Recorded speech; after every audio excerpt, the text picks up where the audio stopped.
everybody. How we doing? Welcome to another live stream. My name is Rob the Maritimer, and thank you for joining me. How's everybody doing? Did anybody get a chance to tune in yesterday? First of all, can you hear me?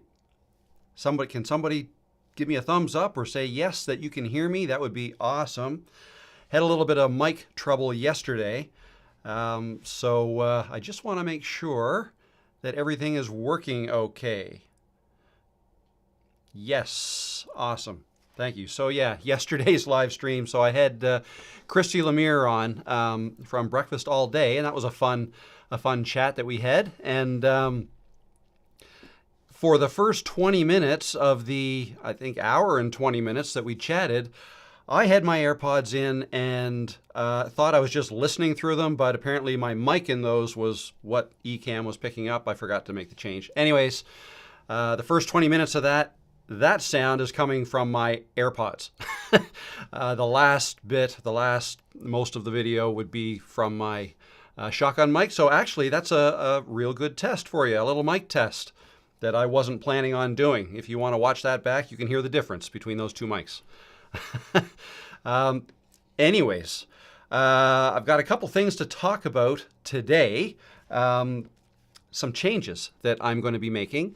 And for those of you who are new, again, just to kind of give you a little intro, my name is Rob. This channel is Rob the Maritimer. I've got a website that's not quite finished yet, but it will be within the week, robthemaritimer.com. And I make videos and do these live streams to help typically people over 40 get into YouTube, get started with their channel, start a new channel, or if you have a channel, to help you level it up and go to where you want to go with your channel, whether you want to grow it as a hobby or turn it into a business, whatever it is, I'm here to help you with that kind of stuff. That's exactly what I'm doing with this channel, turning it into a business, slowly but surely, and I can talk a little bit more about that as well. Who is watching? Where are you all watching from? Say hi in the live chat. If you have any questions for me at all, ask them in the live chat. I'd be happy to answer. It would help if you put a Q beside it first, like Q : and then your question. That way I'll try not to miss any. So I typically do these live streams. Well, I always, every Tuesday, except for Christmas Eve, I didn't do one. I did that one Monday. But every Tuesday I go live here. And it's been for a couple hours for the most part, where I will either go through a demonstration, show you how to do some things with video editing or in YouTube Studio, and then I'll take questions and kind of help you through things. Going forward, and I'm kind of jumping ahead, this always happens. I make a nice list of things I want to talk about here, and I'm starting right off with like point number 5. But going forward, actually, sorry, I'm jumping too far ahead. Before I do that, yes, I've been doing these live streams regularly on Tuesdays, but in the last month and a half or so, I've added a Monday live stream where I interview a guest. And I've done 6 of those now. Took a couple weeks off over the holidays, but 6 of those interviewed some, I don't like to call them interviews, more like a live chat, because I'm not a journalist. And if you watch or listen to any of those, you'll know that it's quite rough around the edges. I do the best that I can, stepping outside my comfort zone, but hey, something new, something fun. And it's talking to people that I think you guys maybe can relate to and learn something from, learning about their journeys. So I've been doing those on Mondays. But starting, and also next week, I'm going to do the same thing. I've got Mike Bayer lined up for next Monday. I'll put a community post together for that, and I'll announce that officially. But if you're here now, it'll be Mike Bayer. He is over 80 years old, and I don't mind saying that because he says that. But he is from the channel Old Me Living, Old Me Living Better. Mike's going to join me on Monday for a chat. That's going to be really fun. He just started his channel a few months ago. And he's already up to 18,000 subscribers last I checked and growing rapidly. So he's having some success and he just started, so he should be somebody that that most of you guys might be able to learn something from and get some inspiration from. That'll be Monday, and then Tuesday I'll do my regular live stream. But from that point on, I'm only going to do one live stream a week. I'm still going to be doing special guest live streams, but the weeks that I do those are going to be in place of this regular live stream, if that makes sense. So in other words, there are going to be fewer of these where I'm just taking questions. Just the main reason, quite honestly, is I'm struggling to find the time that I need to do what I want to do with this channel and with this business and all of that. So I just have to scale it back a little bit. They will also likely only be 90 minutes long at the most, instead of 2-3 hours sometimes they've been. So a little bit less of these, but when I do go live, it'll be kind of packed with information and a lot less just scrolling through chats and saying hi to everybody, which is fun. But I'm going to try to get a little bit quicker, a little bit more efficient with that sort of thing. So I hope that's okay. But as always, let me know in the comments what you think of that. If you have any other ideas or suggestions or anything else you'd like to see me do, I'm all ears. I want to hear it. And I'll go through the rest of these later. But why don't we just jump right into the chat right now? I want to see who's here and start answering some questions. Actually, I had one question right off the bat that I asked a follow-up question before we went live, and this is from Arlene. Hello, Arlene. Good to see you. She says, I enjoyed your interview with Christy Lemire yesterday. It was good background listening while I used a different part of my brain to work on a craft. Very good. But you had a question. Here it is. When would be a good time to let persons in my ideal audience know about my channel? Is it after a certain amount of videos or a particular time period, or after reaching a certain milestone, or something else? And then I asked a follow-up question, which is here.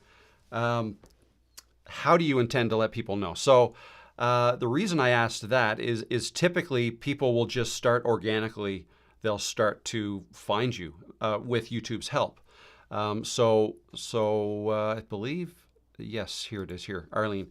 Yes, other than them finding me organically, I've seen some creators sending out an email newsletter of sorts with a link to their channel or latest video. Question for the live stream. Thanks. Okay, perfect. So let me take a quick drink. So back to the question, it was, when would be a good time?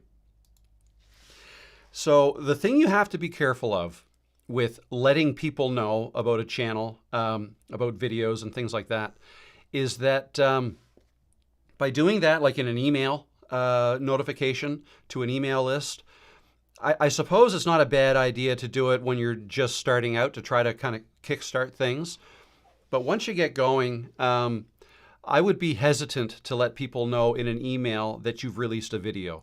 And I'll tell you why. I've seen people do it. People do it all the time.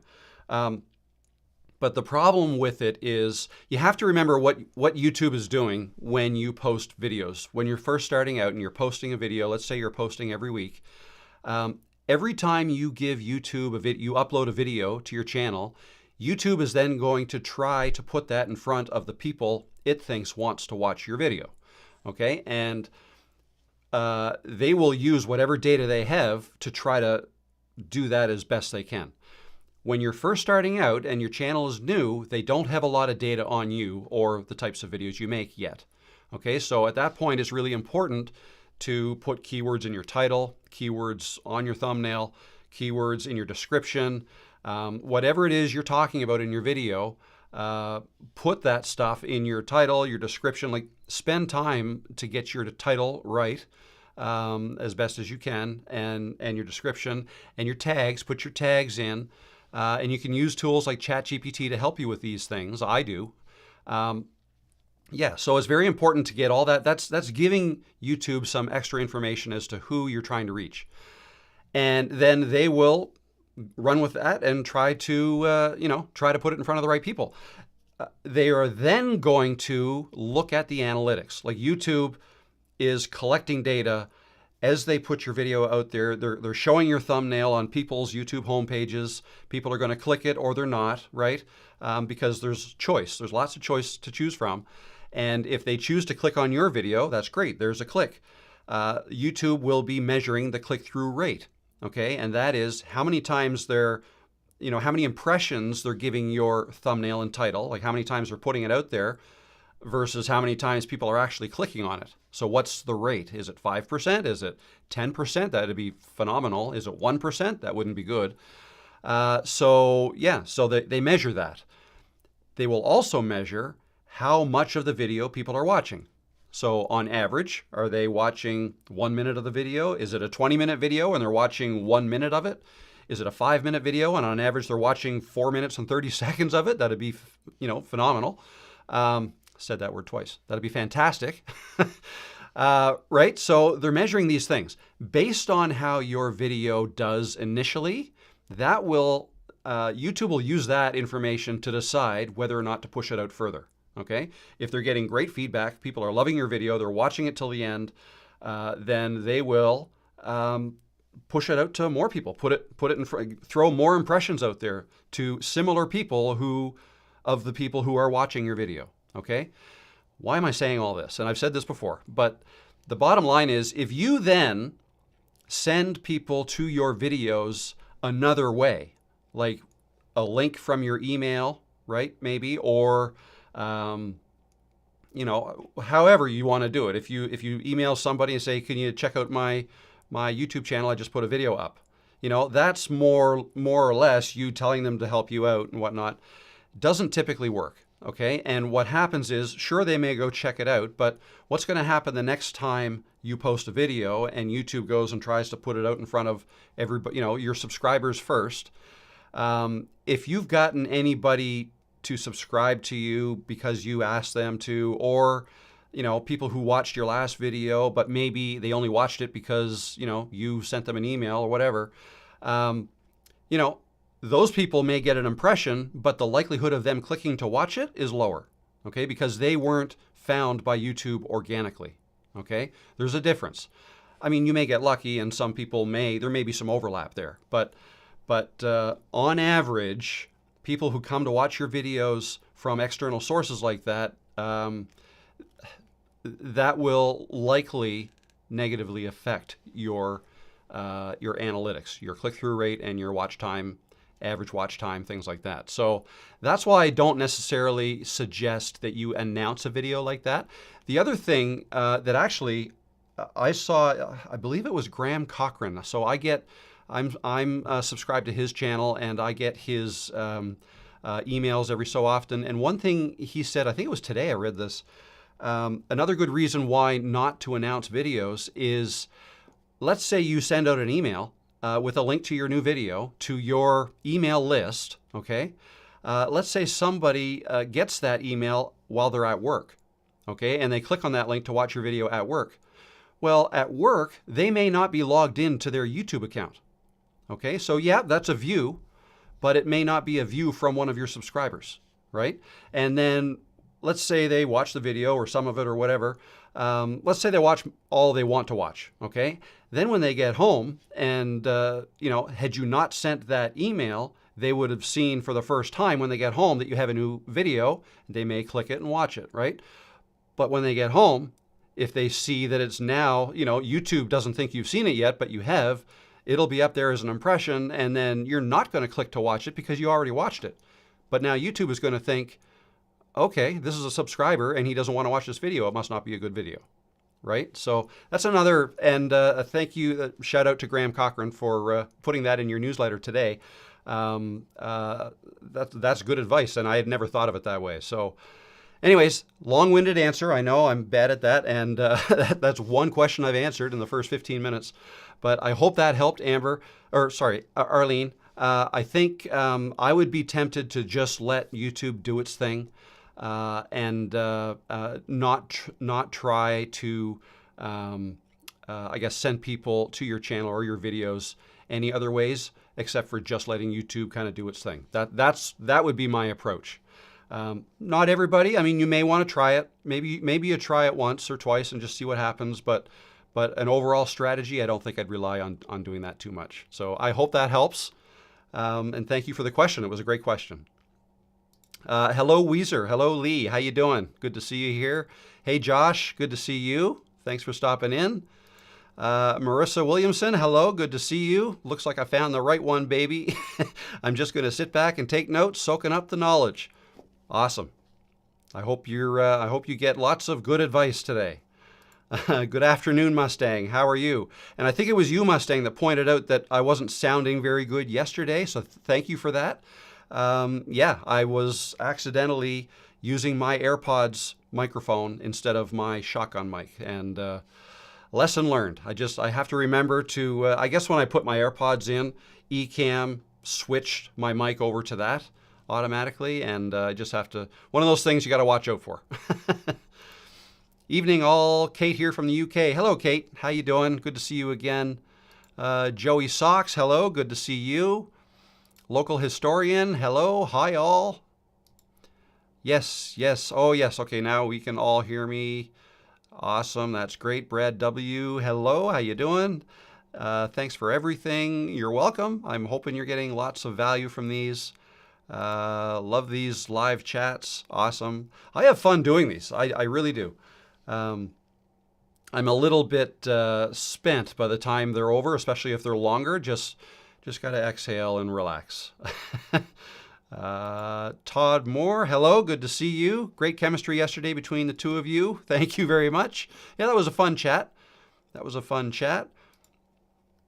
Stephen in the UK travels. Evening, Rob, from Steve in the UK. Good to see you, Kate.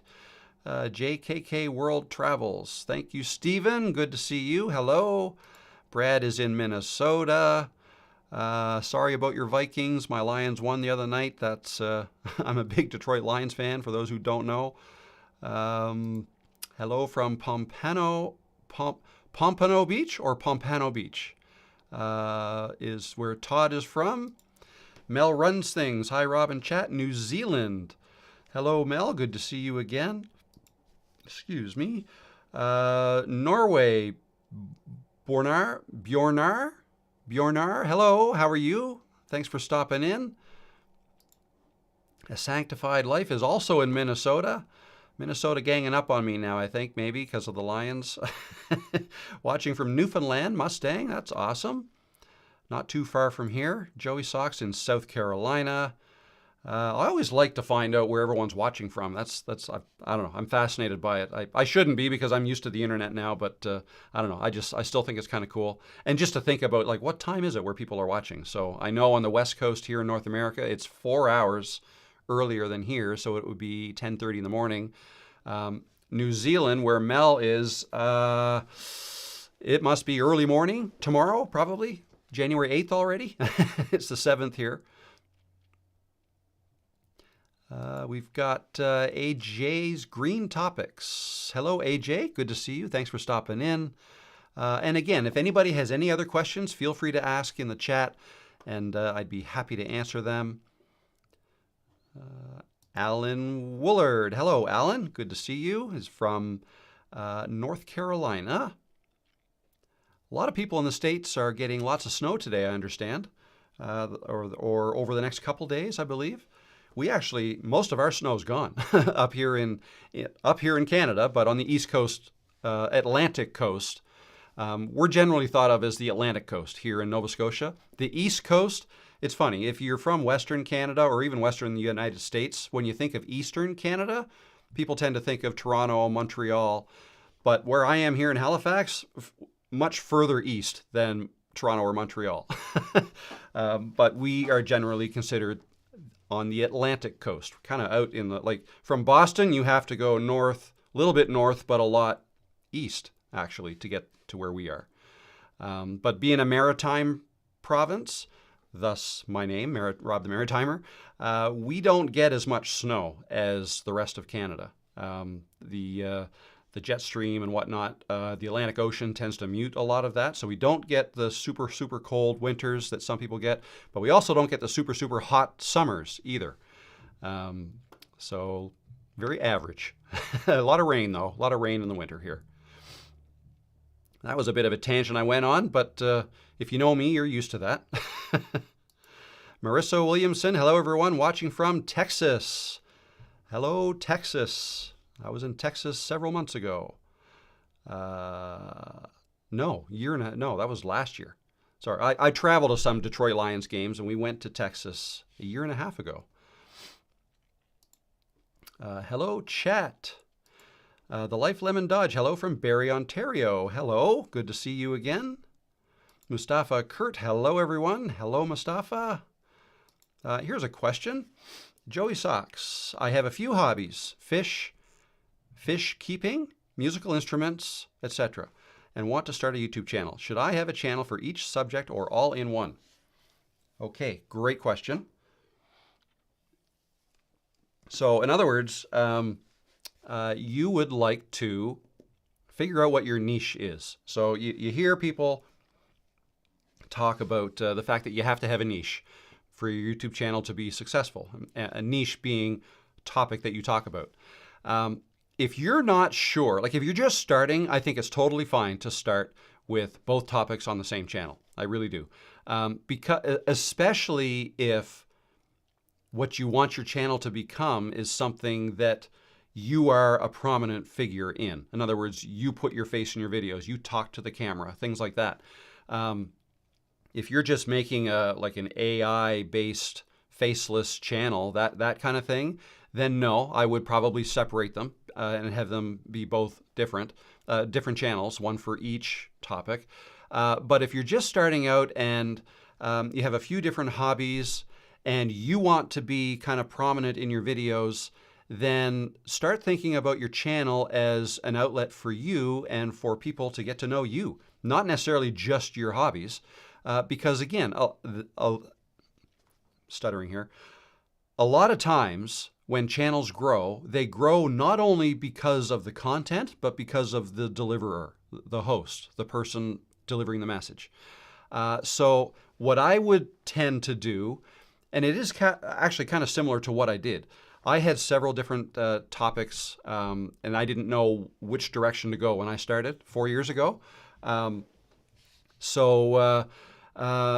okay. I went on camera and I kind of I didn't introduce myself the way I think I should have. I would do that differently now. But what I would suggest to you is make an introductory video where you are talking to your audience. Say something like, now maybe make a 5-minute video or something like that. Say, hi, my name is Joey.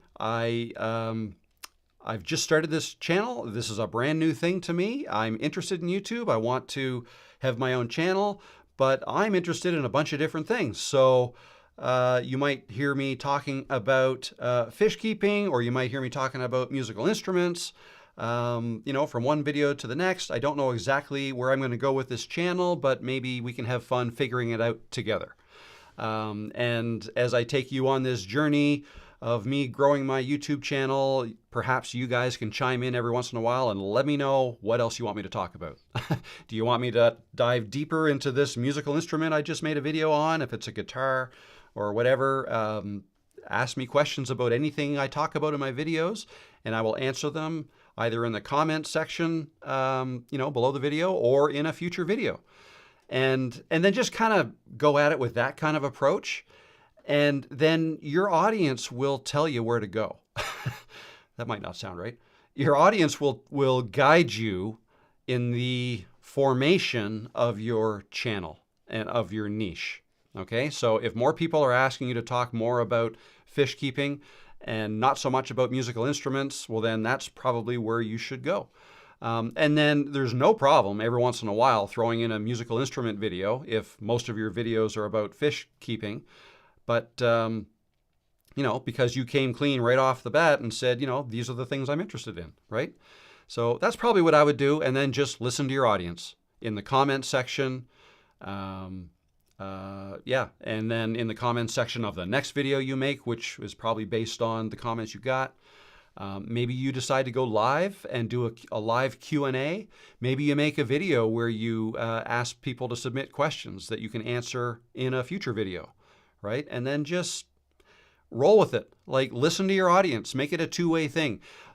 All of the work doesn't have to fall on your lap to figure out what to talk about every week or every video. Lean on your audience. Now, that might be easier said than done in the beginning, because in the beginning, you have no audience, right? If you've got no videos, you have no audience. So that's why I suggest start with an intro video.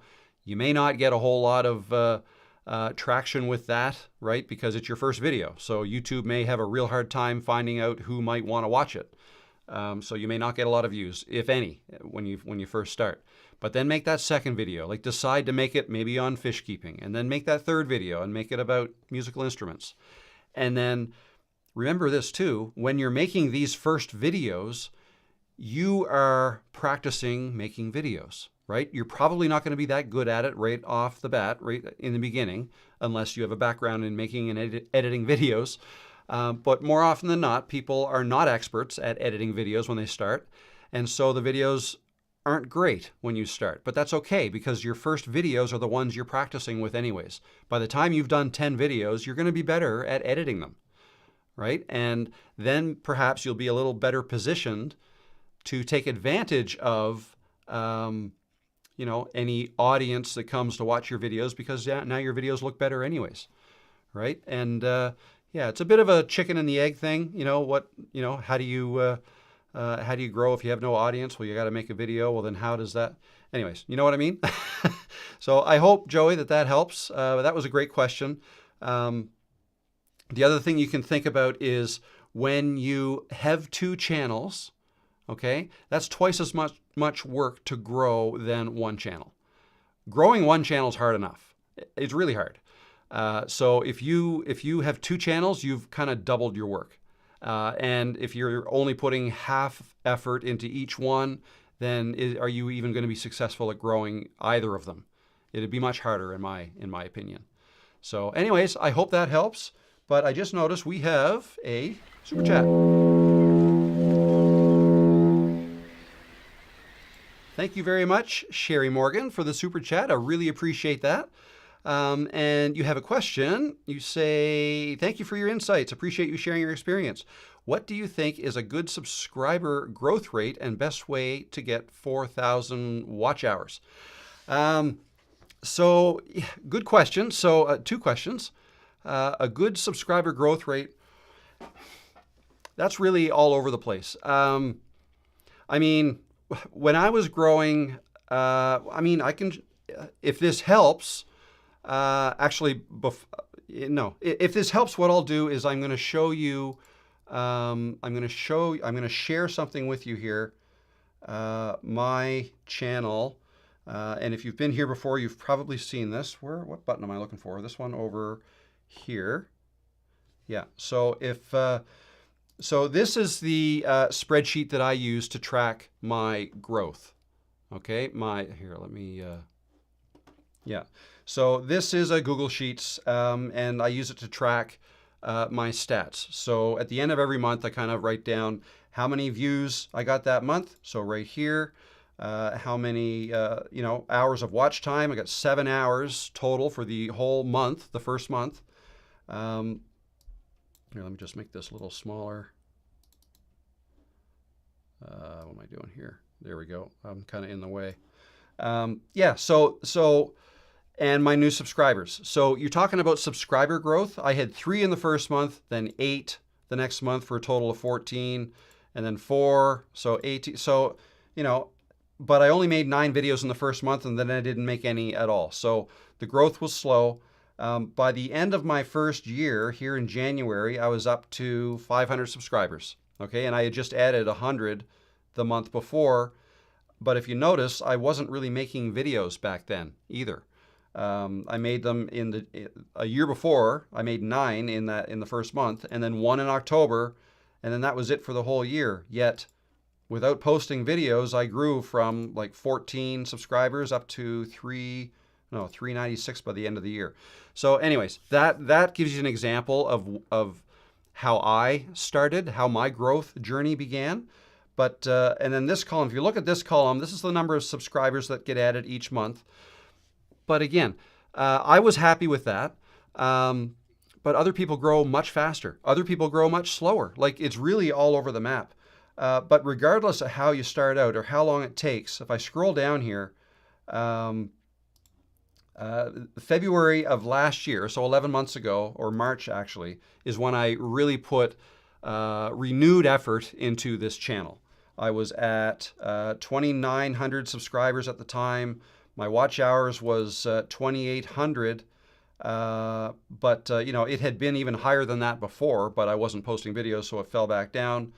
But then, once I started putting the effort in, the watch hours, you can see in this column how many hours per month really started to go up. And then boom, I hit a viral video there in July and added 12,000 subscribers in 1 month after, went from 3,800 to almost 17,000 in a month. But that's what a viral video can do. Okay, so that's not the way it happens. And if I just keep going, like, the growth hasn't been like that since. All right, 4,900 is good. Went down to 1,600 new subs in a month, then up to 3,000, 2,400, 1,700, 500 so far in 6 days in January. So maybe that helps, but the bottom line is it's all over the place. There is really no good growth rate. I mean, if you're having trouble getting the 4,000 watch hours, what I find really helped me was going live. Okay, so not just posting consistent videos, it's also, if you can post a video consistently, one a week, that's great. If your audience gets used to when you're posting and gets used to your schedule, that can help. But then if you go live every once in a while, that's a way to really level up your watch hours, if that's the metric you're having trouble reaching. More often than not, people have more trouble getting the 4,000 watch hours than they do the 1,000 subscribers. So that's why I suggest live streams, because you can very quickly get a lot of hours in a live stream. These live streams that I do here, I regularly will get over 100 hours of watch hours added to my channel in just this, 1 to 2 hour live stream that I do. Now, I have more viewers than you would when you're just starting out, but again, if you do it consistently every week, you'll see the growth. So anyways, I hope that helps, Sherry. Not really an answer. What do you think is a good subscriber growth rate? I mean, if you're adding 100 subscribers a month, I think that's great, right? And I think what you'll notice is if you are consistent in posting and you don't take months off like I did, if you whatever it is, if you can consistently post twice a week, do that. If only once a week, do that. If once every 2 weeks, you know what I mean? It's whatever you can do. Whatever you can do long-term consistently, that is. And if you just keep doing that, you'll eventually see that the growth rate increases. So not only, like, you may start off adding 50 subscribers a month to your channel, but then maybe that goes for 3 months, and then you'll start to notice, oh, I got 75 last month. Oh, I got 100. Oh, and then I got 200 new subscribers. And you know what I mean?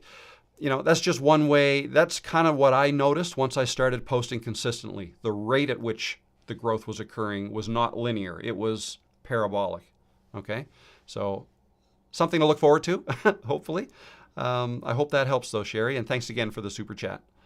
And I see another one here from Joey Socks. Thank you very much, Joey, for your super chat. From the answer I gave you earlier. I really appreciate that. Thank you. Now let me just scroll back up to where I was. I don't want to miss anything.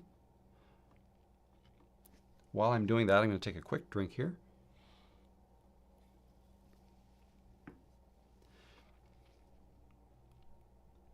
Okay, here we go. Back to Joey Sock's question. Sanctified Life, you're doing a great job at it. Thank you very much. Just flying by the seat of my pants here. Hello, Sophia. Good to see you. Sophia's from Portugal. Hello, Rick. Good to see you. Hi, me. Hello, you. Mel's waving. That's great. I love Mike's channel too. Yeah, Mike Bear. He's that'll be fun. That'll be fun. I've had a chat with him before, and he's doing a great job there at Old Me Living Better. That's what it is, and he's over 80 years old and killing it on YouTube. Todd says, what are the most profound things that you have discovered about yourself after the age of 60, Rob? Do I look 60? Because I'm not 60 yet. I am 56, just turned 56, so I can't answer that question. Profound things that I have discovered about myself. I've always hated talking to a crowd. Always hated it. All through school. I grew up avoiding having to get up in front of the class to give presentations. And even in university, I hated that.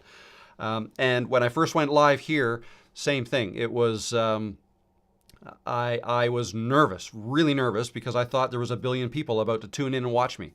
And so that was, I was sweating, I was nervous, shaking a whole bit. It was crazy. But when I finally did it, I was glad I did afterwards. So I guess, to answer your question, I've learned that if I put myself out there, even if it's uncomfortable, it can be fun and rewarding, and it helps you grow as a person. So, yeah, that's, I'm enjoying this whole YouTube thing. This is not anything I went to school for, self-taught by watching YouTube videos, taking courses, and yeah, I love it. But I hope that answers your question, even though I'm not 60 yet. And we have another super chat. Thank you, Sherry, very much. Really appreciate that. And Sherry has a question that says, do you use an app like StreamYard for live here on YouTube? I do post daily here on YouTube. Awesome. But didn't know if I should use an outside app. Thank you. So I do not use StreamYard right now, but I have. When I first went live, and that would be, I guess, 3 years ago, something like that, I used StreamYard. And it's great. It keeps things simple. It allows you to put these chats on screen like I'm doing here. But I'm not using StreamYard now. I'm using Ecamm Live, ECAMM Live. I have a link to it below in my description below. It's only for Mac, though. They don't have a Windows version. But other ones that you could use. So again, StreamYard. StreamYard is a browser-based one, so you don't need any extra software to load onto your computer. You just log into your StreamYard account on a browser and go live from there. It connects to your YouTube and so on. There's other services you can use to do that, like Restream.io is another good one. Then there is, let me think now. Well, OBS is probably one of the more popular ones because it's free. OBS Studio, that's available for both PC and Mac. And I've used it on both, although I find it a little bit, if you're not used to it, it can be a little bit daunting. You know what I mean? It's what all the gamers use. Actually, my son helped me get set up with that initially. But I just find, where it's open source, right? Sometimes, like, you can't easily display chats on the screen like I'm doing right here with your chat, Sherry. You can't do that easily with OBS. You can if you use a third-party plug-in that you can get for it. Excuse me. But and I did. But then I found, like, some weeks it worked, some weeks it didn't work. And I thought, you know what? Let's just go with something that's reliable. I had been looking at Ecamm for a while, and I switched to that, and I love it. It's great. So yeah, that's what I use. And you say, I do post daily here on YouTube, but didn't know if I should use an outside app. Yeah, so, yeah, sorry. I only use Ecamm when I go live, like this. Okay, when I just make a video, I don't use Ecamm. I record onto my camera, onto the SD card of my camera, or onto the, the storage in my iPhone. I will make a video. But if I'm ever needing to record my screen, like when I make a tutorial video, then I'll use a program like OBS or even Camtasia to capture my screen first, and then I edit it all together. But yeah, I don't use Ecamm for that. Although you can use Ecamm to record your screen as well. I haven't done it that way yet. But anyways, thanks again for the super chat. I really appreciate that. And yeah, that's what I'll do. If super chats come in, I'll jump right to your question. And I'll answer it right away. But then I just have to scroll back up here and find out where I was. But that's all right. It gives me a bit of time to have a drink.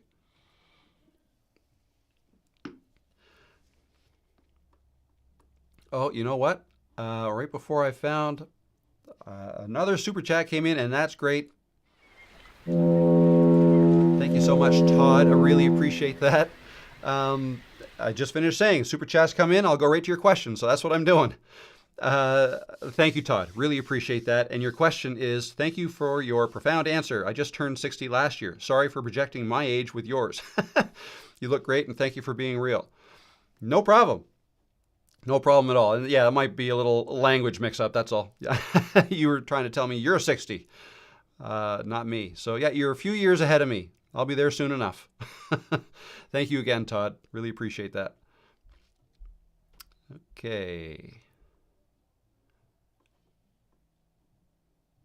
Okay, where was the next question? I think we are here.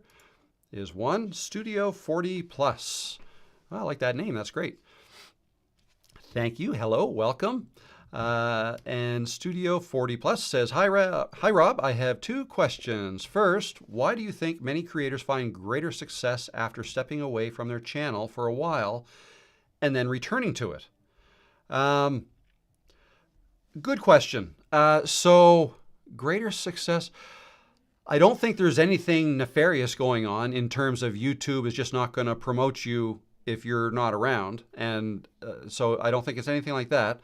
It's probably more to do with when someone steps away, they've got time away from it to think about their way forward. Okay? Put things in perspective. What direction do I want to take my channel? Maybe that person was just kind of spinning their wheels a little bit, making the same kind of content over and over and over again, trying to maybe ride a wave that they had seen with a previous video and trying to kind of recreate that magic. Or, maybe sometimes if you get too caught up in what you're doing, week to week, you get a little bit blinded and kind of forget to look outside the box a little bit. So maybe a little bit of time away is good and healthy to kind of reset yourself, help stay away from burnout, and just kind of take a step back and rethink things and decide where you want to go from there. And then more often than not, when you come back to it, you've got a renewed sense of, goals, I guess, and are ready to hit the ground running. So I don't think there's any, I think that's all it is. Some time away sometimes is good, especially if you're spinning your wheels. You need some time to, just stop for a bit and think. Like, you can't, I like to think, and this kind of applies to what I'm doing. I'm doing more than just the YouTube channel. I'm building a business kind of behind the scenes as well, courses and coaching and all that stuff. And if you're real busy all the time and you got a regimented schedule and you're doing all these things and, now I got to do this. Now it's the next week I'm doing stuff again. Every once in a while, you just have to kind of stick your head above water and kind of look, okay, what am I doing here? Like, what is the plan? I think planning is huge, because if you plan well, plan for success, and then kind of execute that plan, and just every once in a while, stick your head up and take a look around and see if you're on track for doing, what you wanted to do. And I think that's helpful, and no matter what you're doing. Building your channel or building a business or whatever. So I think that's it. And I see you have a second question here. Second, do you think it's better to have two separate channels to showcase different aspects of your life, or is it more effective to focus on just one channel? So to answer your second one first, yes, I think it is more effective to focus on one channel, definitely, because you only have so many hours in the week to spend on this. Whether you have only 5 hours a week, or maybe you're retired, you've got 40 to 60 hours a week that you can spend on it, whatever it is. If you can focus it all on one channel, that's definitely more effective than splitting it up. Oh, 1 second.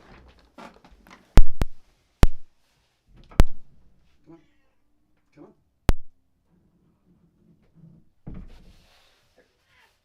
There you go. You up there. All right, Peanut decided to join us. Now she's gonna. Anyway, so sorry, just getting back to my train of thought here. More effective to focus on just one channel, definitely. The thing I wanted to mention about two channels, and I talked about this a little bit earlier, but I didn't mention this part of it. Having two channels is not a bad idea if there's, let's say, like, not everybody is building a YouTube channel to turn it into a business. And I understand that. I get that. Some people just want to do it as a hobby. Some people want to document their life. Some people want to start, I don't know, talking to their grandkids who maybe not be born yet, and they're just kind of laying down videos for their, future people in their family, right? So, if you're doing something like that, or maybe there's a hobby and you want to make videos as a hobby, but also you want to build a business that's something totally related, then maybe two channels make sense, right? You can have one that's just your personal stuff. You're not planning on monetizing necessarily. You just want the videos, available for people to see. But then there's, one you want to turn into a business. I would then focus most of your time on the business one, and then, in your spare time, add to the other one. So that's something that might work for some people. But failing that, if you want to be successful on YouTube and grow a channel and get monetized and start earning decent money from it, definitely focusing on one channel is what I would recommend. Okay, so I hope that helps add some clarity. Tantrum Nose, hello, thanks for stopping in. Says, I am over 40 and did 15 years in federal prison. Also a tattoo artist that teaches YouTube about self-destruction. Hope everyone in here succeeds. Experience, right? You've got unique experience there that you could probably, there's an audience for you. I believe there's an audience for everybody, quite honestly. So you've got some experiences, you've got some experience with federal prison, experience with being a tattoo artist. You could make a channel out of that, talking to people. Maybe it's an advice type channel where you try to, you talk about maybe the things you wish you had done differently, or the lessons you've learned along the way, things like that, right? There's so many people out there looking for help, whether it's, advice or just specific things, how to do things. People turn to YouTube for this kind of stuff, for help, for help with anything. And so if you have some knowledge, some experience and whatnot that perhaps somebody a little bit younger than you, or maybe somebody who hasn't made the choices you've made yet, but maybe you're on the path to following in your footsteps, maybe you've got some advice that someone like that could benefit from hearing, right? So because of that, I think absolutely you could certainly, there's things that you could make a channel about 100%. So good luck with it. I hope it works out. Violetta, hello from Romania. Hello, Violetta. Good to see you. Okay, lie down. Lie down. Peanut says hi to everybody, by the way. Happy New Year, Penny, to you too. Happy New Year. Thanks for stopping in. Joey Socks. Here's a question from A Sanctified Life. Rob, do scheduled videos work better with the algorithm than randomly uploaded videos? I'm going to move this here so you don't knock that over. I don't believe it matters all that much whether it's okay, so let me say first of all that I don't work for YouTube. I don't have any inside knowledge on how YouTube algorithm works, but what I can do is share with you the things that I've kind of learned along the way through trial and error, right? I've done it both ways. I've posted videos immediately once they're ready, and I've also scheduled them, right? There have been days where I made several videos in one day and then scheduled them out, over the next week and a half or so. So I think, but like if you haven't had a video out in a little while and you've got one ready, I wouldn't hesitate to post it right away. I might look at the time of day to post or the day. Like what I've noticed for me, if I haven't posted in a week, then when I do post a video, it'll probably do better than if I've been posting 3 videos a week. Okay? Like, in other words, the way I think of it is that perhaps people are, missing my videos and they're waiting, they'd like to see one. They haven't seen one in a while. So I might get a little bit of bump in the views that one that I post after not having posted for a couple weeks goes on YouTube. So I've noticed that. Also for me, I noticed that if I post midweek, like Monday through Friday, in the mornings, like around 10 a.m. my time, which is 9 a.m. Eastern, or 6 a.m. on the West Coast. If I post then, I tend to get better results than if I post earlier than that. Okay? It's a trial and error thing, really. So you almost have to try different things and then see what works for you. Because what works for me also, that doesn't mean it's going to work for you as well. Depends where your audience is. Depends what your audience does during the day. Maybe your audience typically works 9 to 5, so they can't watch videos then. Or maybe your audience works from home, so they works from home and they spend all their time on a computer, in which case maybe they can watch it more often. There's so many different factors that affect how. It's also location. Like, do people who watch your videos, are they in New Zealand or Australia or Asia, or are they over here in North America or South America, or are they in Europe? That matters too. But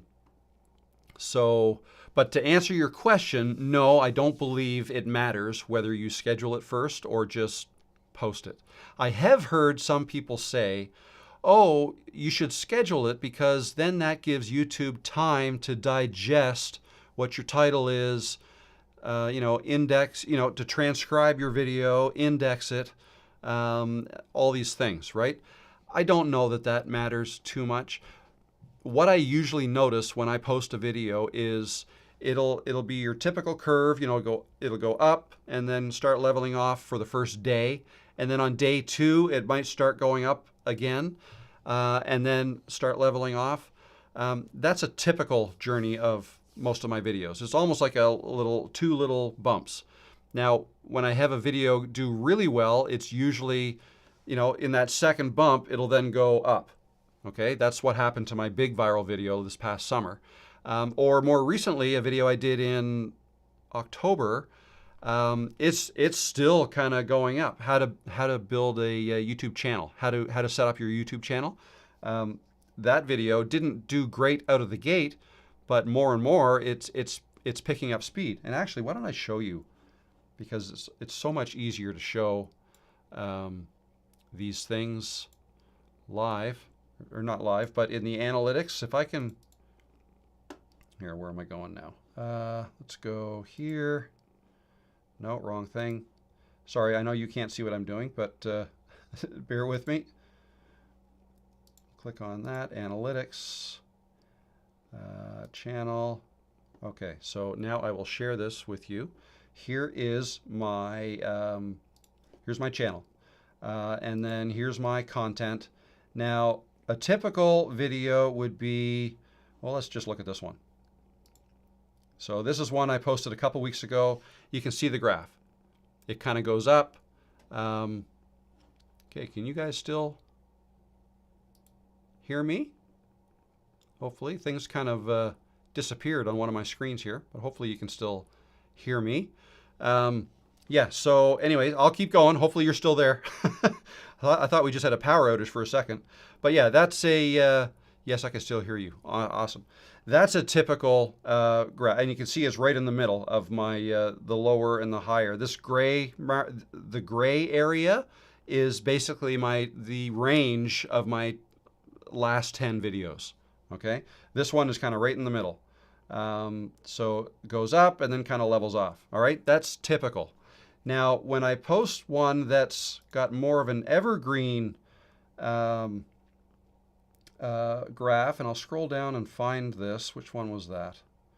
That's way down here. Did I miss it? This one right here. How to create a YouTube channel for 2025. I have since updated that title. It did say 2024, but it still applies. I just made it a few months ago. If I look at those analytics, look at that one. Okay, totally different.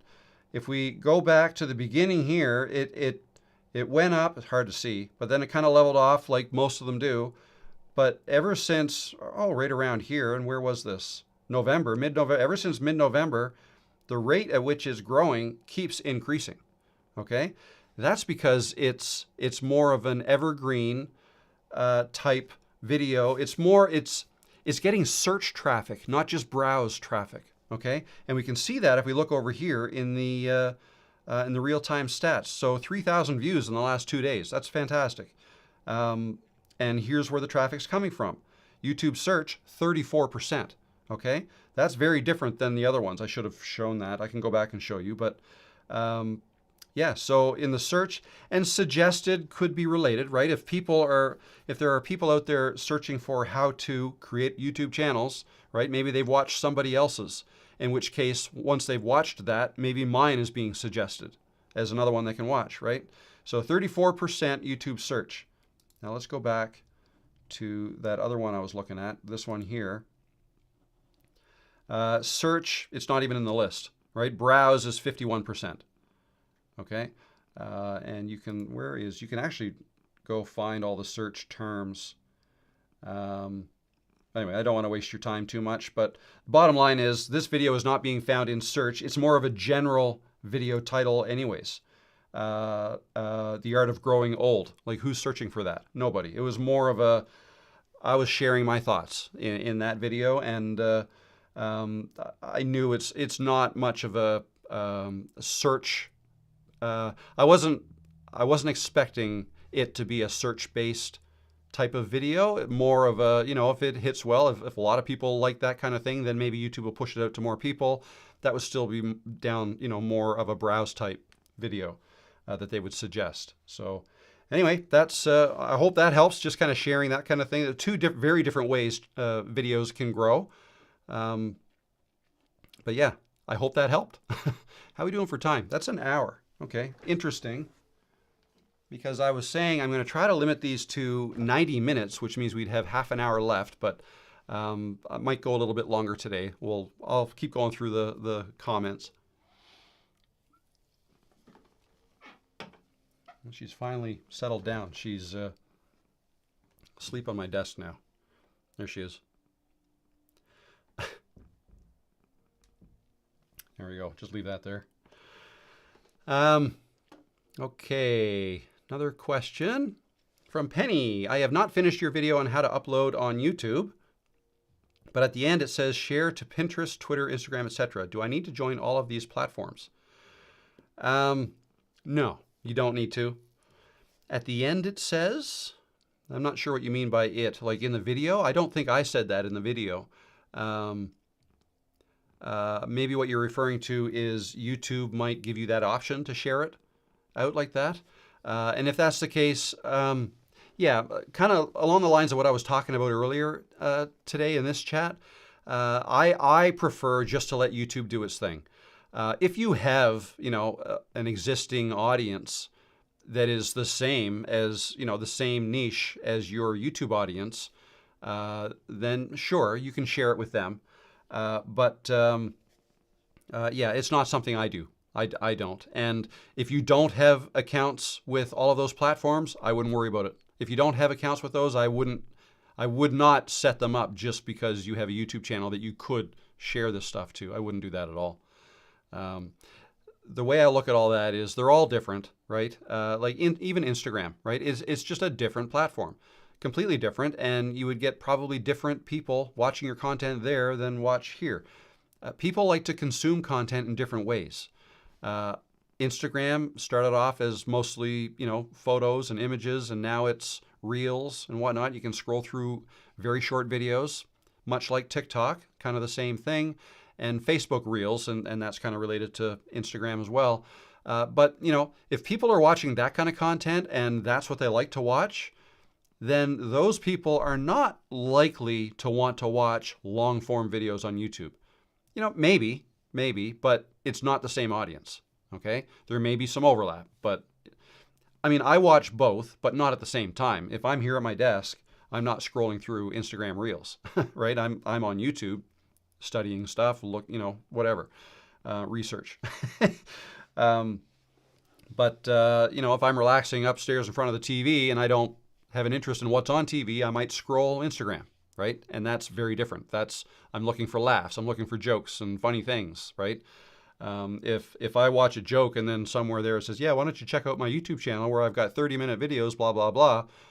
I'm not interested in that at that time. Okay. So, so I wouldn't worry about that, Penny.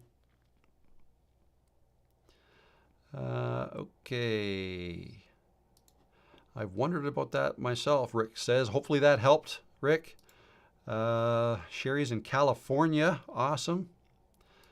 Happy Tuesday back. Sounds like the new format for the channel will be good. I find 90 minutes for these is plenty and maybe more teaching content instead of reading every comment. I know, I know, and I know I'm doing that right now. I'm going through all the comments, but yeah, this will change where it's just, I've never gotten, 100% comfortable because I almost have to go through both chats because like when a live question comes in or an answer to something I ask, it comes in on the YouTube chat.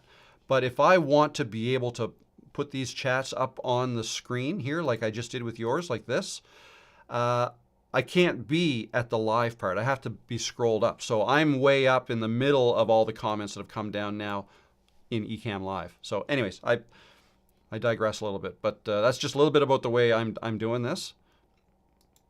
Yes, it does. Twisted Jalapeno, how you doing? Retire and Wonder, happy Tuesday back. Hi, Dan. Really appreciate your content and now have started doing walks to camera as part of my channel. I'm just wondering who Dan is. My name is Rob, but perhaps that was a typo. Or maybe you were talking to somebody else. Life in Devon, UK. Awesome. Mateus, I love birds. Do you think a good niche? Thanks for your time. Might be a bit general. I guess it depends on what you mean. Are you going to film birds? Are you going to talk about them? Are you going to go on hikes and bird watch? There's so many different ways you can. So just a channel on birds, that's too general. You have to kind of narrow it down a little bit. Maybe there's a specific type of bird you're looking for. Maybe it's, birds in the UK. Where are you going? Why don't you stay over here? Right. So try to narrow it down a little bit, and that might help. Do you, by chance, have a video showing your lighting setup? Looks really good and audio is on point. I think I show it several times in live streams, but why don't I do that real quick right now? So, and I'll do it with my phone. Let's go for a walk with my phone. I might have to yell because the farther I get away from this mic, my volume will be lower, but I'll switch over to my phone and let me just show you what I got going on. So this is what I'm looking at now. Okay. So I have two lights. That one I consider the key light. Okay, that's my main light because that's the camera I'm using right there. And I've got that light right there. That's an 18-inch LED panel by Neewer. And then that one would be called the fill light. It's set to only 10% of what it could go. This one, let me see, just coming back here. Oh, that one's only at 10% too, but it's closer to me. Okay, and then let me just come right back here. Can you still hear me? I have that light up top to light up my desk. And then this light is for when I make these videos in the chair with her. I make those right there. And that is my key light for that. And then when I'm doing that, I use this other light here. Okay, so I hope I didn't make you too dizzy by going for a walk with that, but that'll give you an idea. So yeah, two main lights. And actually I can show you the difference. If I turn, let me turn off the one that was way up top now. There, you just saw it.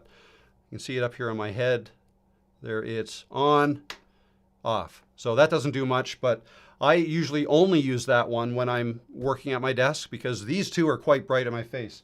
If I were to turn off this one, the fill light, there, that's just a different look, a little more dramatic, I guess, right? Because I'm only being lit up on this one side of my face. This is totally acceptable to do. And then if I turn the other one off, though, I'm in the dark. And I still have that one on in the back. That's the main light for when I make the videos in the chair. Let me turn my main key light back on again, and then I'll put the fill light back on. There we go. So that's it. These two lights really is what's lighting me up.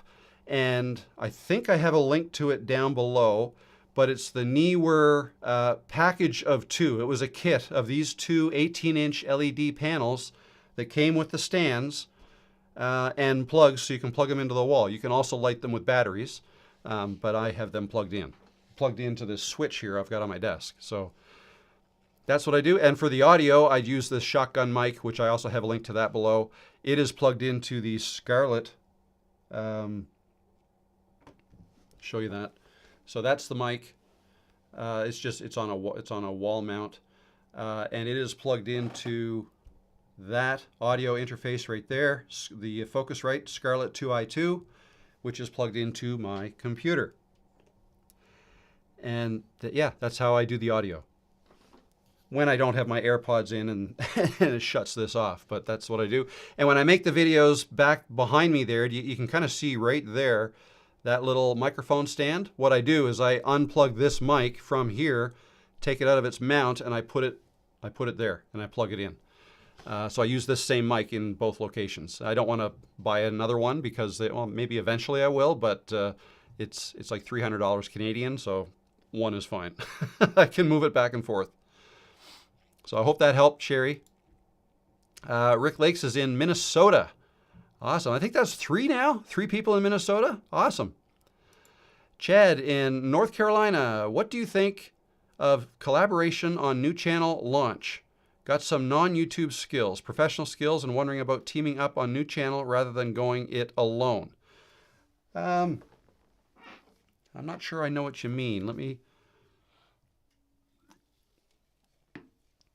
Got some non-YouTube skills, professional skills, and wondering about teaming up on new channel. Okay, so I think maybe what you mean is you want to get a partner and have that partner do the YouTube side of things, but you do the professional skills kind of thing. Is that what you mean? If so, I think that's a great idea.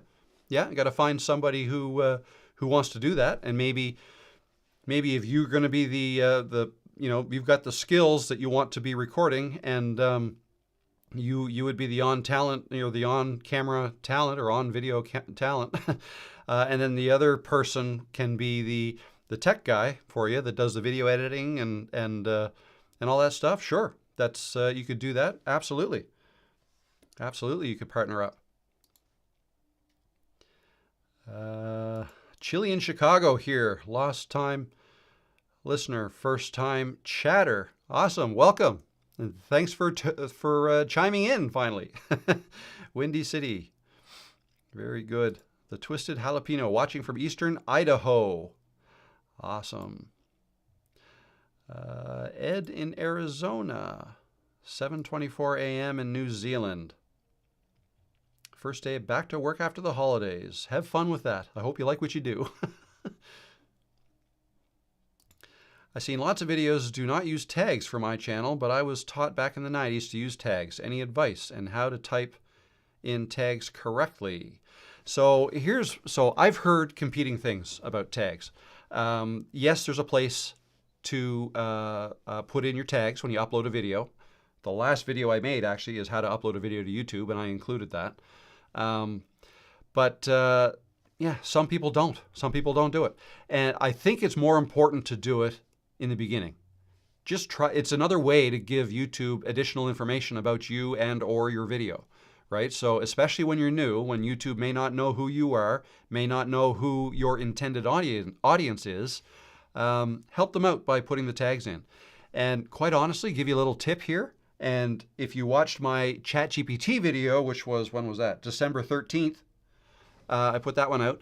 I talk about this a little bit. I use ChatGPT for a lot of things. It's phenomenal. I think that's the third time I've used that word in this video, this live. But it's awesome. ChatGPT is my personal assistant. So I have it help me with everything from coming up with the bullet points I want to talk about in videos to making my titles better, make them better for click-through rate. Yeah, what I will do is once I've had some conversations with ChatGPT about what my video is going to be about, and it's helped me narrow down a title, I will then say, okay, great. Can you write me a 3-sentence description for this video? Boom, it does it. And then, I will probably copy what it wrote, paste it, and then I'll go back, I'll read through it, and I'll maybe make some changes here and there, make it sound like the way I talk, because it's not always the same. And maybe there's something I want to add, something I want to remove, whatever. And then what I'll do is, great, and I'll say in ChatGPT, can you give me a list of tags to include for this video? And since I've already been asking ChatGPT a number of questions and I've told it, what the video's about, it's pretty good at coming up with the tags suitable for my video. And then it'll give me all the tags, and then usually it'll give me a list. So I'll say, thank you, because that's what I say. And then I'll say, can you give me that list so that I can just copy it and paste it into YouTube by separating each tag with a comma. And then it'll give me that. And then I can just copy, paste, done, right? And again, I may have some other ones that I want to add or some that I don't love. I'll go through them and I might delete some, but that's typically the way I go through all that. But yeah, maybe they're not as important anymore or for established channels, but if you're a new channel, I would use tags. Jen from Ontario, Canada. Hello, Jen. How you doing? I used to live in Ontario, Mississauga, Scarborough too. Welcome. Totally understand you wanting to cut back. There's never enough hours in the day. It's my favorite time of the week, though, just saying. I'm not going anywhere. I just might scale it back a little, just a little. But I'm hoping that it's actually I'm gonna make myself more useful and more helpful by the changes that I'm going to do. And I'm going to talk about that right before I wrap up. So I'm going to go through all the things that I'm going to do different in a few minutes. Freedom Wanderer, tuning in late. Are you close to the Oak Island guys from TV? Yes, probably a 40-minute drive from here, or 30 to 40 minutes. I've sailed by Oak Island many times, and no, I've never found the treasure. So, but yeah, no, I know it well. That's the next bay over. I'm in St. Margaret's Bay. Oak Island is in Mahone Bay, which is not that far from here. Hello, Jason. How you doing? Good to see you. Jason's in New Brunswick, another Maritimer. Just joined when you said you don't get much snow. I just came in after dealing with snow. Can't feel my arms. I know the feeling. I think we've had 2 snowfalls so far this year, 15 centimeters or so each, so 6 inches each. But it's pretty much all gone now. I went out for a 6K walk on the trail today. The ground is a little crunchy just because it's cold. I think it was -3 Celsius today. What is it now? -2. But no snow on it. It's just the dirt is frozen. Frozen dirt. How to get 4,000 watch hours. Post videos. What are you doing? Post videos and post them consistently. Don't take breaks like I did. If you can consistently post every week, or more if you can, depending on how much time you have, you'll get there. Absolutely spot on with this answer. Thank you so much. Vlogs are great. Awesome. Yes, they are. I find them, I mean, the easiest type of video I find to make are when you don't have to do a lot of editing. So just picking up the camera, going for a walk, and talk. That's what I find. That's what I find the easiest type of video to make, because you know, less editing. Editing tends to be a big bottleneck for a lot of people. Exactly how does, I don't know what that word is, with others' channels work, and how do I do this, and is it worth it?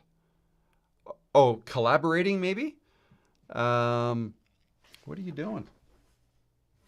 She's opening the curtains on me. Reach out if you want to collaborate with another. I'm assuming collaborate is what that word's supposed to be. If you want to collaborate with another channel or another creator, reach out to them. That's all you have to do. Just reach out to them, have a conversation. So I've done that a few times now with the people that I've had the live chats with, right? So there's Alexa Serenoya. I reached out to her. Kevin Colby, Raina from Calgary, Brian G. Johnson. I reached out to him. And then Christy yesterday, actually she reached out to me. So either way, just reach out to whoever you want to collaborate with, but think about how to collaborate.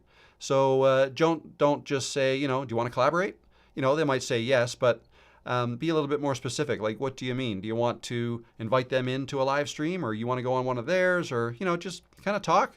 For the most part, I feel like most creators work by themselves. You know, it's a kind of a solitary job, profession, whatever. I'm in my office here by myself. Well, and with Peanut, who looks like she's trying to get outside, but that's not a door. That's just a window. So she can't go anywhere. And when they, you know, if someone reached out to me and they're a creator, and you know, I'm happy to talk to them, right? And you get to know people that way, and then just kind of talk back and forth about what might work for both of you. And that's the key. Like, to do a collaboration, you got to think of it as a win-win. Don't just think about how it can help you. Although that's kind of the point. That's part of why you want to do it. But you want to think about how it can help them. And then when you reach out to them, just say that. Like, you know, I'm trying to try to make this a win-win for both of us. Like, what do you think? Any ideas? If you don't have any. And bottom line is just reach out. Reach out to them, and for the most part, it'll be well received. Jimmy James Garage. I try to post a long video every day with a couple shorts. I went from 8 to over 550 in 2 weeks. 550 videos in 2 weeks. Wow. Oh, sorry. No, you mean subscribers, I assume. But I noticed I have slowed down. Is this normal? I am also really close to 3,000 watch hours. Awesome. One second. Do you want outside? There you go. She's going to cry to come back, I know it. But anyway. If you notice you slowed down, that might be because of saturation. Maybe maybe scale back your posting a little bit, because maybe it is more than your viewers can handle, or would like to handle. So maybe you don't have to post that often. And you're close to 3,000 watch hours. That's great. But is it normal? I suppose. Again, every channel is different. And you just have to watch your analytics. And so if you've noticed a slowdown, then yeah, I would maybe scale back on the daily videos. Maybe try for a week, like maybe give the shorts a break and try you know, posting every second or third day for a week or two, and see how that goes. That's another thing. Like, this whole YouTube thing it's one big experiment. Is the way I look at it. It's like you're playing a game and you don't have the rule book. There's a lot of clues, and there's a lot of people out there sharing clues and sharing thoughts and sharing opinions, myself included, right? I'm kind of sharing my experience with it and what I've noticed. But again, the bottom line is I don't work for YouTube. I don't have intimate knowledge with the algorithm, and you know, things can change in time too. They'll make updates to the algorithm. So yeah, just try things, try new things, see how they work. Try things and look at the analytics and see how it works. Then try something else, right? I did an experiment back in September where I posted a video every day for 10 days. And that was a fun experiment. It helps level up your video. But you know, I noticed a drop in viewership, right? Not a drop in subscribers, but not everybody watched every video if I post one a day, right? So, and I know if I go a week without posting and then I post one, that'll get more views than normal. So I've learned this through experimenting, right? So yeah, so that's really all I can say about that. Have fun, experiment, and good luck with it. Jason has 2 channels. One is about photography, one is about books. No way to combine them. Yeah, hey, I mean, and that's fine. And if you can manage 2 channels like that, awesome, go for it. I don't know that I could. I've talked about setting up a channel for Peanut, but I haven't. Well, I actually did. I set up the channel when I made that how to create a channel video. I've just not done much with it because I'm busy with this one. And who knows? Like if I did put a video on that channel, who knows? Maybe that channel would blow up. Maybe people would rather listen to Peanut share her thoughts than me. So maybe I should put a video up there just to see how it goes. Oh, would you be able to share that chart? That's great. Actually, yeah, you can you're talking about the spreadsheet that I shared. You can download it. It doesn't have all my data in it, but it's called the YouTube Stats Tracker. I made it available to anybody who wants it, and I have a link below, so you can click that and download that if you want it. That's the way I like to track how things progress. Jeremy Batter. Jeremy Batter. Hello, Jeremy. How you doing? I have a sense of humor in real life, but I am struggling to show that in my videos. Any advice on how to write that in or just be more engaging? Yeah, that's a tough one. Sense of humor tends to be something like, I don't think scripting jokes works.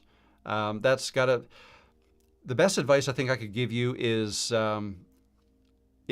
when you're talking to the camera, you have to pretend like it's a person. Try to pretend like it's a person you are telling a story to, and then maybe telling a joke to. And I don't know. Like what I try to do is if I say something that I think is funny or witty, I might pause for a second and just kind of look at the lens and something like I don't know. Sense of humor is a different thing. I mean, everybody has a different one, right? Some things are funny to some people and not so much to others. My approach to that sort of thing is just to kind of laugh at myself. And also, I mean, I've got a bit of a reputation with my kids as liking dad jokes too much and telling them, like if I see one in a reel, I'll get a real kick out of it. I'll share it with them and they'll just roll their eyes or whatever. So if I say something that I think sounds like a dad joke, I might just kind of, haha, like, I don't know. Just it's weird. You almost have to just find your way with that. Find your own voice. The best way to do that is practice. Practice talking to the camera. Practice telling a joke to the camera. Practice think of somebody who finds you funny. Okay? Who is that person? Who is it? And then when you make a video, when you sit down to talk to a camera, try to picture that that's the person you were talking to. And then maybe it'll come a little more naturally. But hope that helps, Jeremy. Good luck with that. Sounds fun. Sherry live streams on another platform, so we'll do some here on YouTube. Awesome. I'm struggling on both subs and watch time. I feel I'm consistent. Poured a lot into Vlogmas, and only a handful of my supportive friends watched and commented. Yeah, I actually, it's funny. I didn't know what Vlogmas was when I first saw it the 1st of December.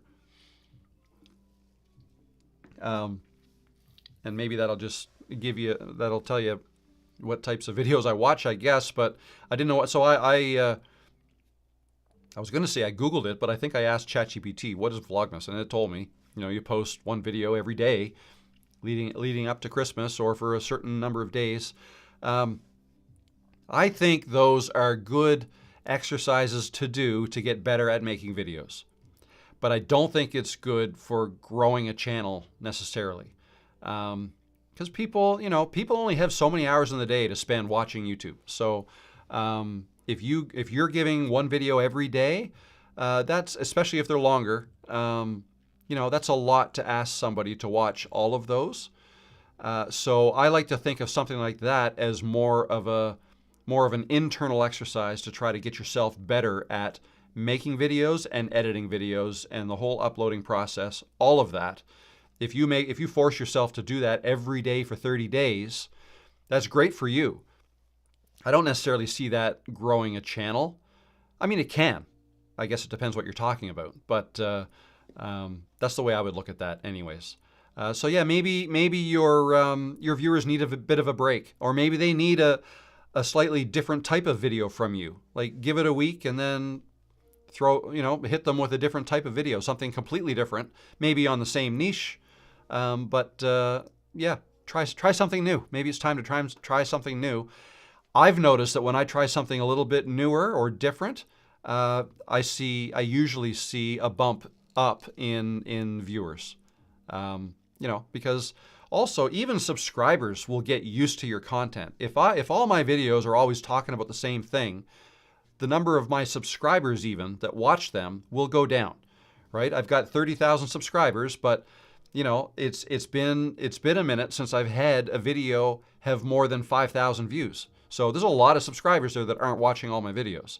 And so just keep that in mind. Not all your subscribers are going to watch all your videos.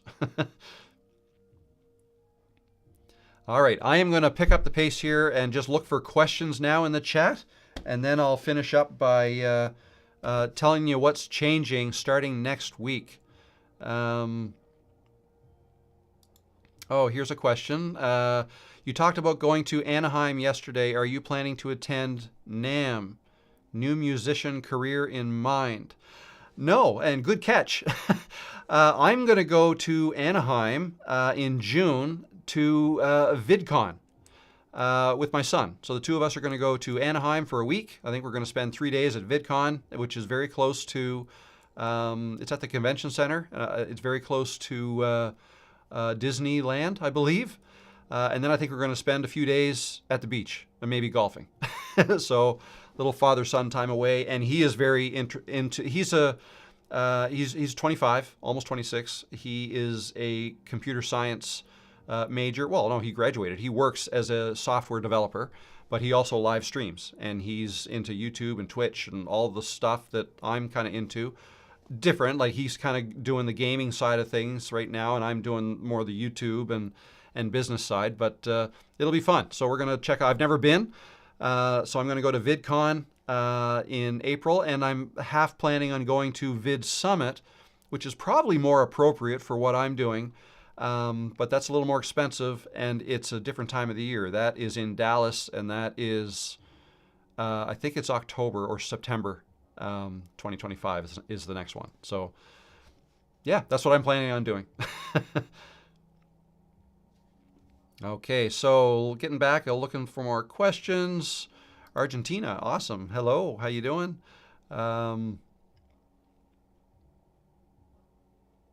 Yeah, I have a video on another channel blow up. Do you reply to every comment? Seems like a part-time job just responding. So far, I have. I don't know if I'll be able to continue that going forward because it does take a lot of time. But I'm trying to connect with my audience. So I feel like if I respond to people, and I don't do canned responses. Every once in a while, right? If somebody's comment is a generic comment and one of the generic replies is applicable, I'll click that. But for the most part, I type them all, and I read them all. So, but yeah, especially when I had that video blow up in July, it was like wow, because I think it's got 5,000 maybe comments in there. But that took me a few weeks to get caught up with that video alone.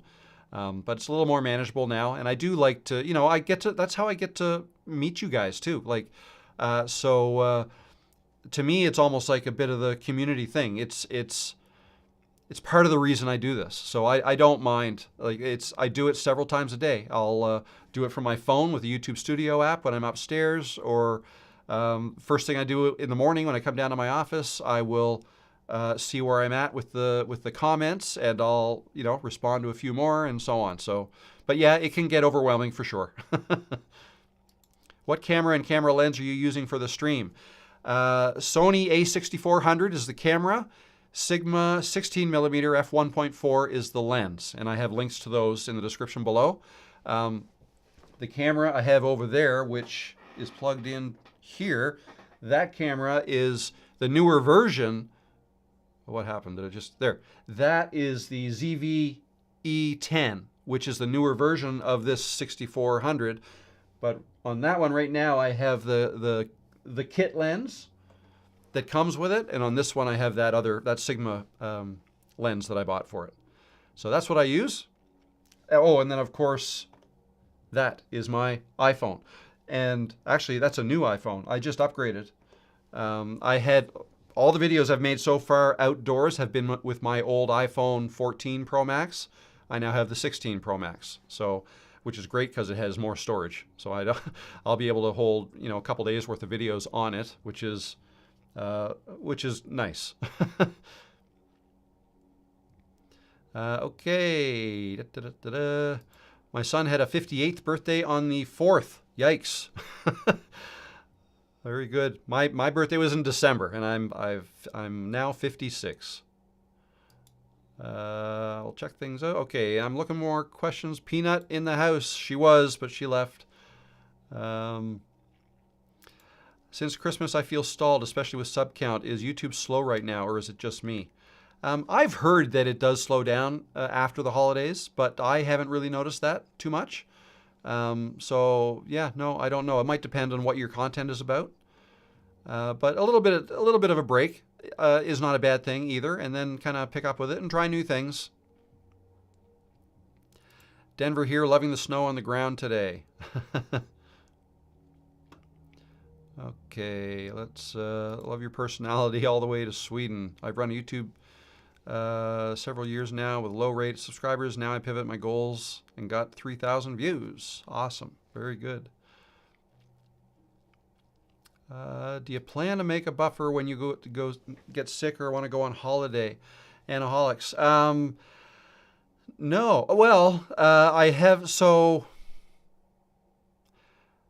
I will. Yeah. So the way I kind of do things is if I am going to go away, then as long as I have a few weeks notice, then I can kind of plan things. So like when I go away in June for a week, I'll probably have 1 or 2 videos ready and not posted yet, but scheduled to go out while I'm away. That's probably what I do. And as far as the live stream goes, I'll probably just let people know that I won't be live streaming that week, unless I do live stream from, a beach in Los Angeles. I might do that. Who knows? See, that's the thing with YouTube too. You don't really need a buffer necessarily, but it's helpful if you have some videos queued up and scheduled, in case you do want to go away. Okay. Midlife Savvy, how you doing? Good to see you. Did the views go up when you changed the title as well? No, I didn't notice that. So I believe you're referring to my how to upload a video to YouTube. No, how to create the YouTube channel video. That's kind of going up. No, that it started going up before I changed the title. So I just changed the title with the rollover of the year, basically.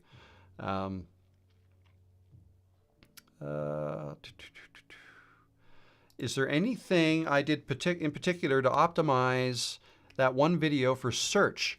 When I made it with that in mind, that this is so, and same with the video I put out last week, how to upload a video to YouTube. I knew that posting a video on how to upload a video to YouTube to a bunch of people who are subscribed to me, who are looking at getting into YouTube or perhaps started and haven't had success yet or are tuning into my live streams, most of you guys have a channel set up already. So most of you know how to upload a video. So I knew that wasn't going to get a lot of views right out of the gate, and it didn't.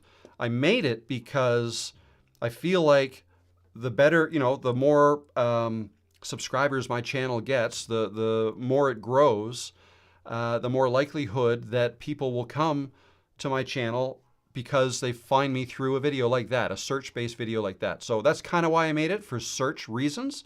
So yeah, I made sure I had the word upload video, YouTube, like in the title, in the description, and in the tags. I make sure I do all that.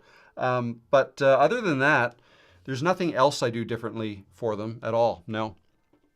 So it's just a matter of, do I make a video for, so if, in my mind, I make videos, like I make videos to try to help people get into YouTube, get over their fears, things like almost like motivational chats, things like that. I think those are the types of videos most people want to see from me that I've noticed so far, my subscribers. And the more specific, there's also specific how-to videos like those two that I just referenced. That's another type of video. So I think it's good to have a good mix of different types of videos like that, all kind of in the same niche, but targeting different segments of my audience, if that makes sense. So yeah, that's and yeah, so you say you're trying to figure out how to make more evergreen videos on my channel. So yeah, Ty, I think you have yeah, you've got a similar channel to mine, I believe. You're also helping people get into YouTube and whatnot.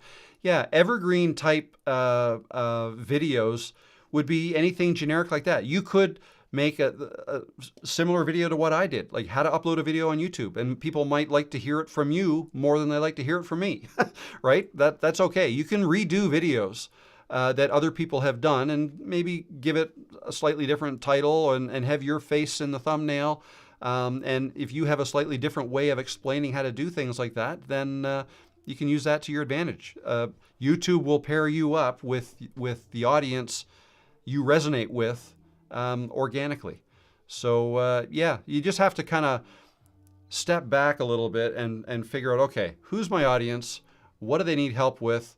And not just what they need help with now, but also what do they need to know how to do? Like they need to know how to edit a video. They need to know how to make a thumbnail. That could be a video. They need to know the difference between uploading a video private versus unlisted versus scheduled. Like what's all that? In fact, I'm going to make a video that I go over that a little bit in some of my videos, but I'm going to make one specifically just for that. And that would be a search-based video, right? So yeah, anyway, I don't know if I answered your question directly, but hopefully I gave you some ideas. Okay, I think I have to wrap up answering those questions and just finish up by telling you, I'm just looking for any last questions here towards the end.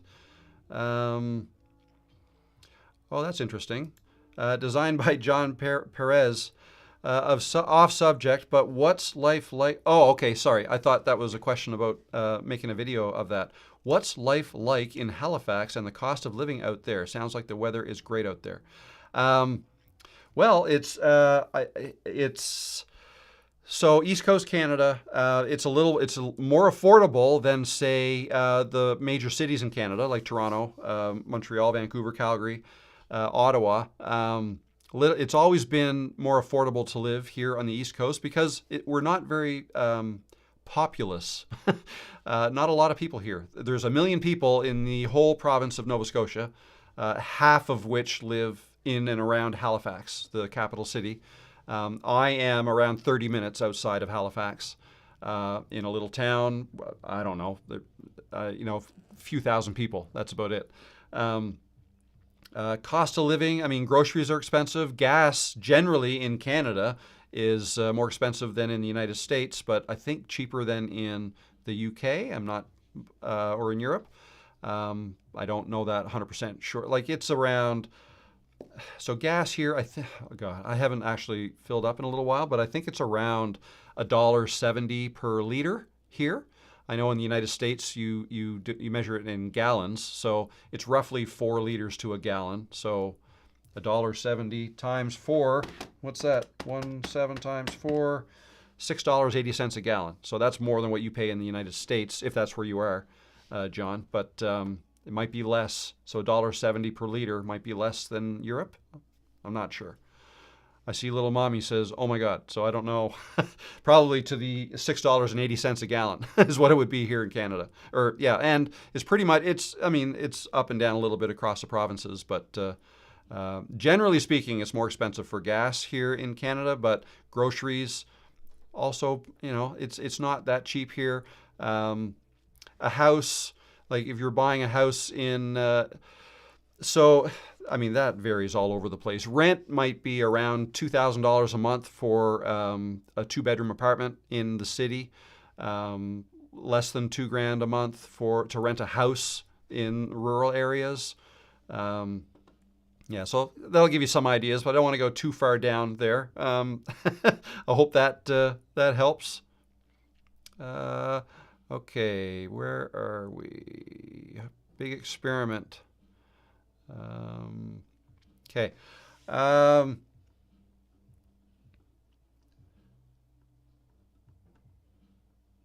Okay, so. Oh, a little shout out to Brian. Hey, Brian, how you doing? Thanks for stopping in. Happy 2025, Rob and crew. Let's go YouTube growth. Kaboom. Awesome. Don't forget to feed a poodle. I love that. So let me just finish off here by saying, and for those who don't know, Brian and I had a live chat a few weeks ago before Christmas. You can check that out on my podcast or in the live stream tab on the channel. That was a lot of fun. Thanks, Brian, for joining me that day. That was awesome. So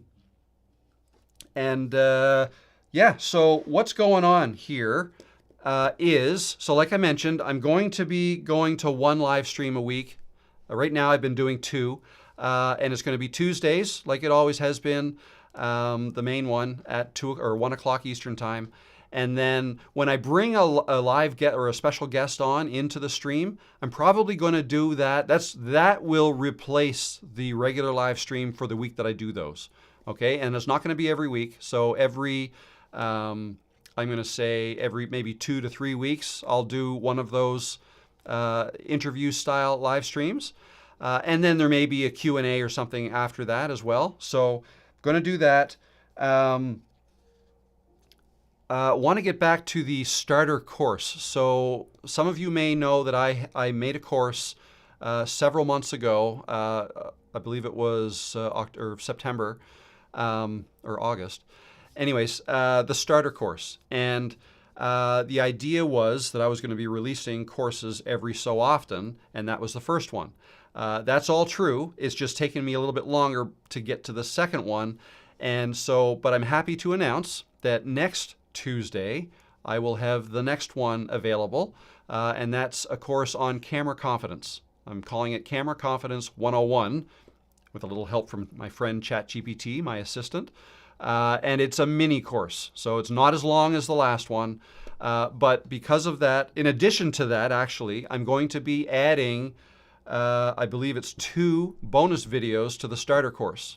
Okay, so if you don't already have the starter course, if you do have it, okay, those bonus videos are going to be added to your account. You're going to be able to take advantage of those. So that'll bring it up to 39 videos in that starter course. So that's cool. That hopefully should be done by the end of this week. Okay, those new videos added to that. Once I do that, the final price of that starter course is going to be set at $149. Okay, right now you can get it for $97, but it'll be $149, and that's the plan for that one going forward. We're then moving on to the series of mini courses. Okay, and again, the first one will be available on Tuesday. Now, the plan is to release a mini course every month to month and a half or so for this year. So I've got several. I'm working on the second one already, and that'll be February's launch. And then, so that's the plan. And whenever I release one, I will have basically like a bundle deal savings for people who want to get that and perhaps some of the other ones and bundle them together and all that stuff. But that I'll be able to share more with you along those lines on Tuesday. I hope to have that available on Tuesday. Okay. So there's that. Next, what's next? Yeah, but next week there are 2 live streams. So don't forget Mike Bayer on Monday, and then a regular live stream on Tuesday where I'll announce the new course. All right. Something new also next week is the new service offering, channel reviews. I'm starting those next week. And I'm going to have a form available for you to fill out. Anybody who's interested in having me do a channel review for them. That's going to include things like a written report on your channel. My thoughts on your niche, your thumbnails, your content, your on-camera presence, everything. And I'm going to give you some suggestions. And I'm also going to provide a video, like a personalized video, where I'm walking through your channel and then giving you suggestions and tips. So that's going to be something available to anybody who wants that kind of help. I already do offer coaching. So 1-hour coaching calls, I offer that. And many of you have taken advantage of that. And I have a lot of fun with those. But some people, what I'm noticing, some people would rather not do the face-to-face one-on-one thing and would rather more of a one-way help. And that's where these channel reviews come in. So for people who don't want the one-on-one coaching, maybe a channel review is all you want. And then you can give me as much information as you can about what your plan is, what you're trying to do, what you've done so far. And that'll all be in that form. And then yeah, I'll do my work for you and then send you my channel review. And again, that's really all I've got to say about that right now. More information will come next Tuesday when I have that officially available. All right. Next is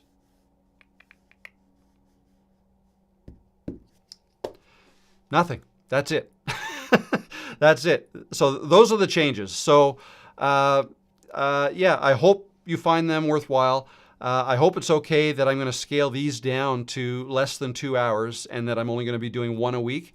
But I do plan on making myself available at least this once a week because I have fun doing this and it's your chance to ask questions and have me answer them. Starting next week, though, I will be getting better at not reading every single comment. I hope you don't mind that. But yeah, it's just a time thing. It takes a long time to go through all the comments. But having said that, I see there's lots of comments coming in right now. So I'm just going to take one quick last look at the chat here. And if you have any final questions, let me know now. And I will get to them. Where I'm just scrolling up here to find out where I was. Oh, Jason, you're going to VidCon. Lucky. I really want to go to Vid Summit, but it's so expensive. It is expensive.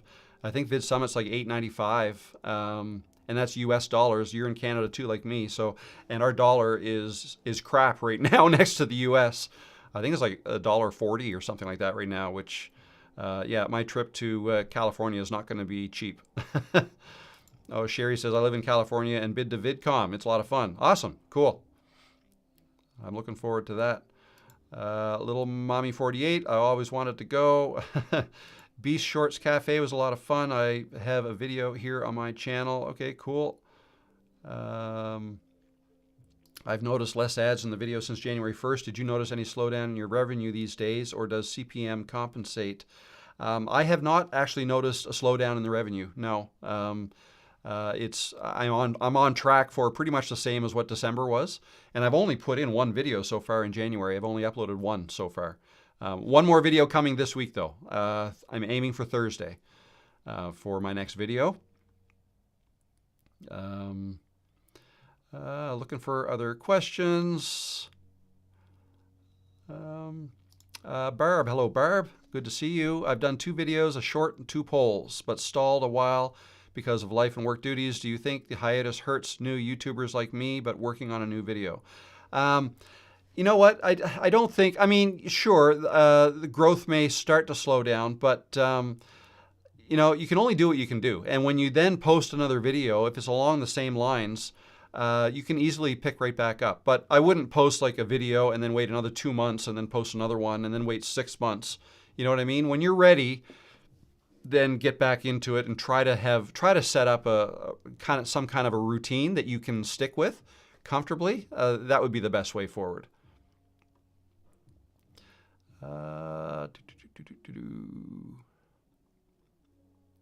Actually, see a lot of comments. So Brian is in here. I don't know if you're still here, Brian, but again, thanks for stopping in. A question for you. What are your thoughts on the differences between VidCon and VidSummit? Well, I believe you told me you were at VidSummit presenting last year, so that I'd be interested to know that. Again, I'm going to try to go to both of them this year. Feed a poodle, yeah. What editing software am I using? I'm using Ecamm Live to broadcast this live stream, and I use Camtasia actually to edit my videos. $1.49 is cheap. Yes, it is. Okay. Okay. 1 second, just take a little drink here. I'm almost to the end.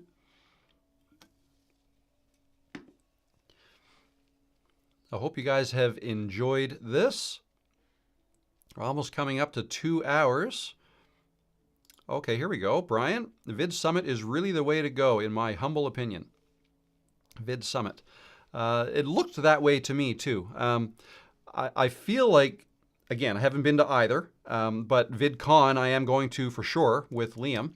And that looks to me like more of a place for fans of creators to go, and maybe not as focused just on YouTube as VidSummit would be. Am I correct in that assumption? Still probably valuable. I still like to see it. I used to go to conferences quite a bit. Hosting Con I used to go to a lot when I was involved in the web hosting industry. VidCon is always a blast. Awesome. That would be a $3,000 to $5,000 trip for me where I am. Yeah, actually, we just found relatively cheap flights using WestJet to go to LA from here. I think we go through Toronto on the way there and Calgary on the way back. Yeah, still going, 2 hours.